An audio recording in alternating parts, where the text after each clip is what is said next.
ก้าวทักทายสบายดีทุกคนที่กำลังจะตามมักโซมนะยินดีต้อนรับเข้าสู่ช่องอาคาน้อยเนาะวันนี้เขาสิเอานมนี่เนาะให้ลูกสาวกินแล้วเขาได้สมาชิกไหมเนาะได้ลูกสาวคุณแล้วให้ได้ลูกสาวคุณใหม่เด้อทุกคนเด้อมาเบิ่งกันทุกคนลูกสาว เห็นปะโอ้ยนี่ทุกคนเห็นปะนี่เราตอนนี้เขาให้อาหารมันเอาโอ้ยค่อนข้างป่วนค่อนข้างขี้ดื้อ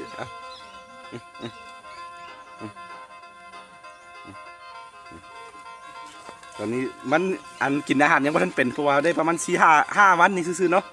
แล้วก็คือต้องบอกความเศร้าสลดนิดหนึ่งคือแม่ของมันเนาะเสียชีวิตไปแล้วเนาะอันนี้ได้มาจากในพานนะทุกคนคือเฮ็ดไปให้มันนี่เฮือนค่อยในกลายเป็นบอนอัน ของอันกำพร้าของพลอยเนาะจำพวกนกจำพวกสัตว์มาอย่างนั้นเพราะว่าเวลาข่าวได้มาค่อยไปท้ายชีวิตของเขามาเนาะจะนี่ไปบ่ว่าตัวหลายๆตัวเนาะจำพวกนกมันยังเลี้ยงไว้กับเพื่อนเมื่อตอนส่วนหลายก็จะเป็นกำอันนั้นเนาะเป็นกำพร้ากับพลอยบ่มีพ่อบ่มีแม่นะที่ตัวนี้เนาะทึกเขาอันแม่เขานะทึกในพานก็ทำลายมันเป็นตาสงสารเนาะน่าจะได้4-5 วันเบิ่งจากอันนี้เนาะกินอาหารยังไม่ทันได้กินได้แต่นมนะตะกล้องส้มมาเบิ่งเห็นนะ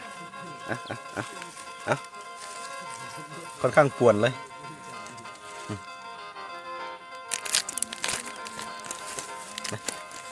มาพี่โอ้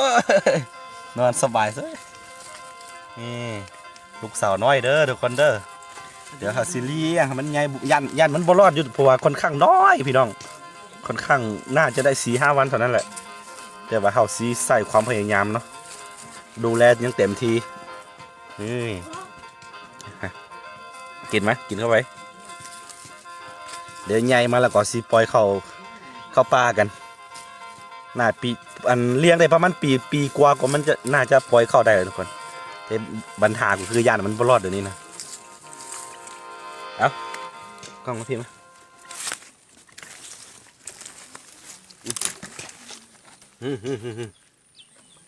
เอ้ย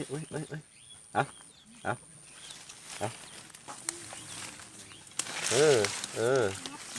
กินได้แล้วนี่จ้องกล้องอีก โอ้กินได้แล้วทุกคนกินกล้วยเนาะเอากล้วยให้มันกินสำหรับกล้วยคือเป็นอาหารสุดยอดของตัวลิงเนาะเป็นตาสงสารมันเนาะตัวอ่อนโพดถามเมื่อคืนนี้ค่ะบ่ทันขั้นวูฮูเข้ามีอย่างนี้มันตายปะเลยแหละทุกคนว่ามันน้อยพดในพันก็ว่าเลี้ยงบ่ได้เนาะแต่ว่าเขาว่าสิลองเลี้ยงเบิ่งเนาะสงสารเนาะแม่มันเสียชีวิตแล้วคืออย่างที่บอกไปเมื่อกี้เนาะไก่ไปกันมานี้บ้านค่อยเนาะไก่เป็นอันเชื่อยังไงล่ะไก่เป็นอันบอนอันกำพร้ากำพร้อยของอันจำพวกสัตว์เนาะเพราะว่าได้สัตว์มันยังมาเนี่ยค่อยจะมาเลี้ยงไว้เนาะเพราะว่าคือในพันก็น่าได้มาสบอสินะจะเอามาเลี้ยงไว้บ่ว่าจำพวกนกบอจำพวกกระรอกมันอย่างบอหรือว่าเห็นแบบนี้เลยเนาะลิงอย่างโอ้ยสงสารมันกินแบบอร่อยอร่อยเลยตะกล้อง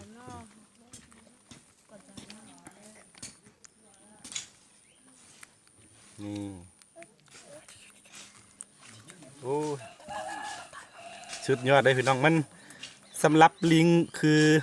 เป็นสัตว์ที่ใกล้เคียงกับมนุษย์ที่สุดเนาะนี่สำหรับส่วนตัวแล้วเนาะโบค่อยกินแล้วโบเคยกินเลยเนาะจำพวกอันเนื้อแบบนี้เนาะแต่ว่าต้องยอมรับมาคนบ้านนอกบ้านนาเขายังกินเนาะบางคนบางพื้นที่อันนี้ต้องห้ามกันบ่ได้เป็นสัตว์ที่อย่างที่บอกไปเนาะเป็นสัตว์ที่ใกล้เคียงกับมนุษย์ที่สุดเลยตัวนี้เพราะฉะนั้นเวลาเราเลี้ยงก็มันจะกลายเป็นสมาชิกเปรียบเหมือนสมาชิกคนหนึ่งในอันภายในบ้านไปเลยทุกคนนี่ความน่ารักของมันในความน่ารักของมันก็ปนไปกับความเศร้าเนาะอย่างที่บอกไปเนาะไม่มีแม่แล้วคือไปยี่ยมน้องดูสา กินเองจับกินเองโอ้ย จะบ่แพ้กล้วย ยังบ่แห่กล้วยทำเอาต้องได้ถือไว้ยังไม่แพ้กล้วยเลยกินชู อืม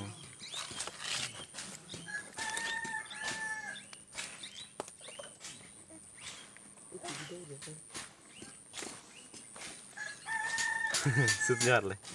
เป็นตัวแม่ เป็นตัวแม่เด้อทุกคนเด้อ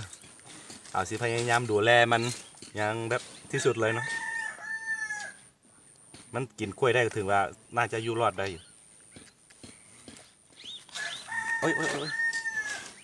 คือถ้าไปเคยเลี้ยงตัวลิงน้อยๆแบบนี้เนาะ ตัวอ่อนแบบนี้เนาะ ลองให้คำแนะนำได้ว่าเขาต้องให้อาหารเป็นอย่างหรือว่าต้องให้กินนมแบบใดเนาะ คือตัวนี้มันเป็นนมของแลคตาซอยนะบูฮู้ว่ามันซียูได้บ่เป็นห่วงขึ้นกันเพราะว่าค่อนข้างอ่อนเนาะมานมกันบ่ให้มันกินน้ำกินนมยันมันเกินคอเนาะ กินกล้วยเข้าไปเกือบเป็นหน่วยละทุกคนมานมคือมนุษย์เลยทุกคนนี่มันแบบ เบิ้งเล็บตีนเล็บมือเล็บไม่อย่างคล้ายๆกันมั้งนับตั้งแต่หน้าผากขึ้นมาอุ้ยเอา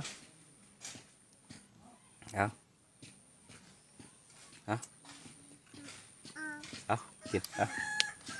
เอากล้วยนะโอ้ย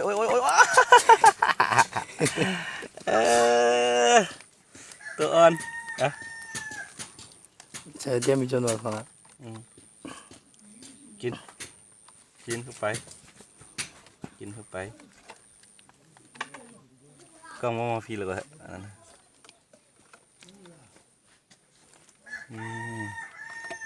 บ่ต้องย่านแล้วปลอดภัยเนาะเดี๋ยวอย่างที่บอกไปเขาจะดูแลเต็มทีเลยหลังจากที่ดูแลมันสามารถมันเอาตัวรอดได้แล้วหลังจากที่เขาเลี้ยงปั้นนั้นปี2 ปีเนาะเขาจะปล่อยเข้าสวนอันนั้นเนาะเข้าป่าไปทุกคนเป็นตาสงสารมันเนาะเกิดมามื่นตามาเบิ่งโลก4-5 วัน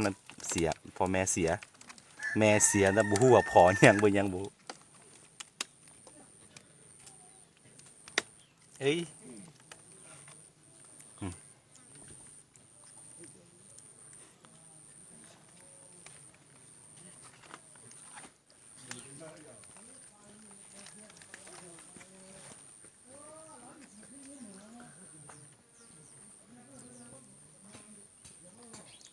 เอานมก่อนเอานมก่อนนะหลังจากที่ให้มันกินอาหารกินนมกินกล้วยแล้วก็สิลองปล่อยให้มันเล่นตามธรรมชาติเนาะตามต้นไม้เอานมก่อนนมก่อน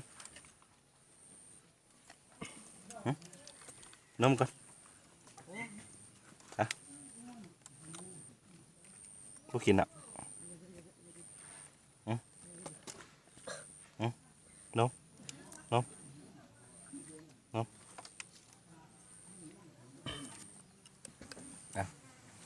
ลองปล่อยให้มันอยู่ตามลำพังเบิ่งหนึ่งคนมันสิเห็ด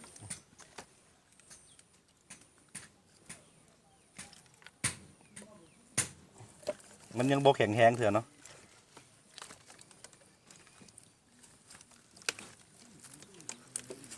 โอ้ย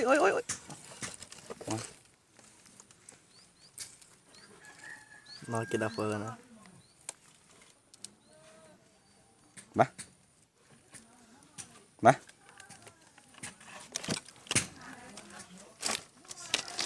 ยังมีชดดูไปไหมมาโอ้อยากนอน ทุกคนเอาพวกกินนมเนาะเอานม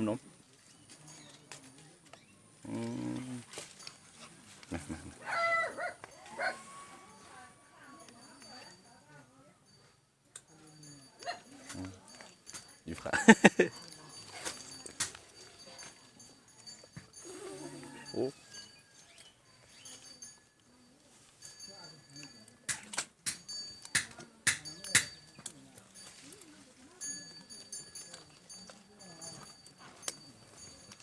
ลองสิปล่อยขึ้นต้นไม้ทุกคน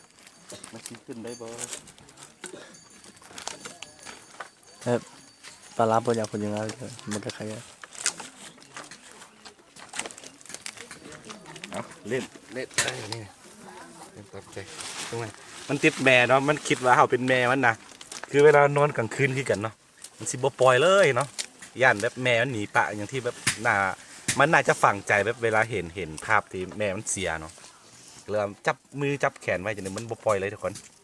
นี่เอาลองเบิ้งลองเล่นเบิ้งนี่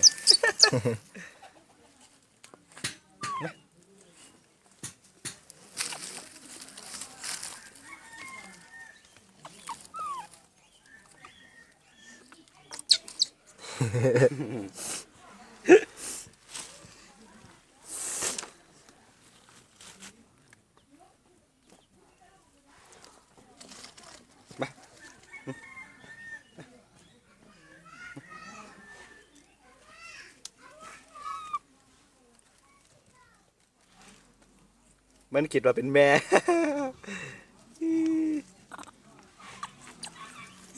เอ้ยมาขึ้นมา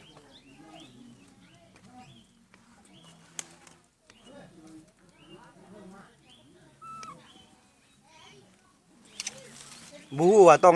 ให้น้ำมันพร้อมบอลหรือว่านั่นเดี๋ยวเนาะให้กินแต่นมบอลเนี่ยใดผู้ใดเคยเลี้ยงลิงแบบนี้เนาะก็ลองให้คำปรึกษาได้ทุกคนเด้อ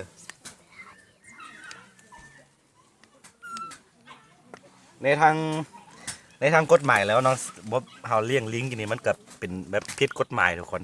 เพราะฉะนั้นถ้าแบบมันรอดเนาะเฮาสิไปเฮ็ดไปคุ้มครองสัตว์สงวนเนาะ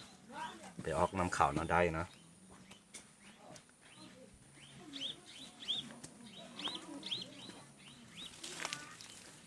เดี๋ยวรอให้มันโตนิดนึงโตกว่านี้ประมาณได้1 เดือนแล้วเฮาสิไปเฮ็ดใบให้มันนะ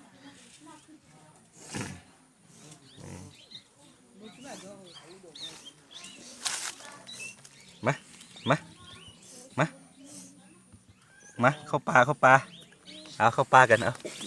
เข้าปลากัน มาเครียดมาลุกมามันหูเครียดได้ทุกคนมาขึ้น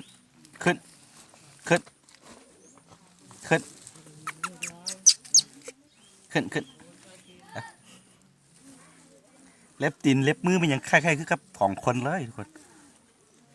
บ่ตังอย่างนะเป็นมือเด็กน้อยนี่นะ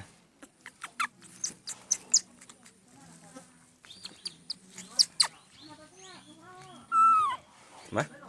ขึ้นมา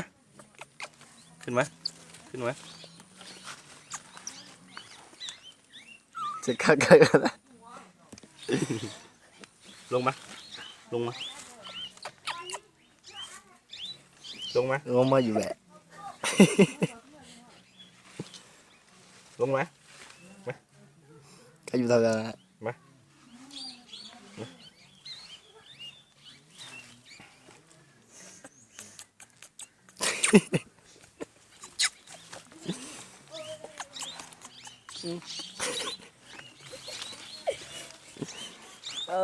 ปล่อยมันย่านแต่ว่าเขาสิปะสิหนีสิปะมันทุกคนโอ้ยแพงนะโอเคทุกคนตอนนี้มันอยากนอนแล้วเนาะสิให้มันเป็นนอนก่อนเนาะแล้วก็ถ้าผู้ใดมักก็อย่าลืมกดไลค์กดติดตามซองอาค่าน้อยเนาะแล้วก็อีกต่อไปเราจะอัปเดตให้ทุกคนได้เบิ่งกันว่าได้เบิ่งพัฒนาการของมันหรือว่ามันจะเป็นได้เนาะขอให้ทุกคนที่ตามทางซองอาค่าน้อยได้เนาะโอเคขอบใจ